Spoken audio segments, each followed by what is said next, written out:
السلام علیکم دوستو، آج کی یہ مختصر سی ویڈیو پاکستان کی کرکٹ کے بارے میں ہے۔ اس ویڈیو میں ہم جائزہ لیں گے کہ آخر کیا وجوہات ہیں پاکستان کی پاور ہٹنگ جو پوری دنیا میں مشہور تھی۔ اگر آپ ارلی 90s دیکھیں تو ہمیں وہاں پر وسیم اکرم مل گئے تھے جو اچھی خاصی ہارڈ ہٹنگ کر لیتے تھے۔ پھر اس کے بعد ساتھ ہی ہمیں کچھ عرصے بعد معین خان مل گئے، وہ بھی ٹھیک ٹھاک چکے چوکے مار لیتے تھے۔ اس کے بعد آپ کے سامنے کہ ہمیں شاہد افریدی مل گئے، لالا دی گریٹ۔ پھر اس کے بعد عبدالرزاق مل گئے، اور عبدالرزاق نے تقریباً 10-12 سال پاکستان کے لیے یہ کام کیا ہے۔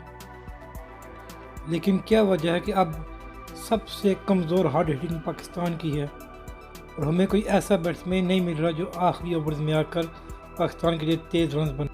میرے خیال میں اس کی سب سے خاص وجہ یہ ہے کہ پاکستانی سلیکٹر جس کو بھی سلیکٹ کرتے ہیں اس کو اس کی ایوریج کی بیس پر سلیکٹ کرتے ہیں۔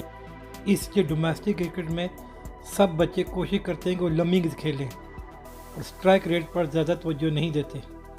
سلیکٹرز کو چاہیے کچھ پلیئر اس طرح بھی سلیکٹ کریں چاہے ان کی ایوریج کم ہو، لیکن ان کا سٹرائک ریٹ ایسا ہو کہ وہ آخری 5-10 اوور میں بیٹنگ کر سکیں۔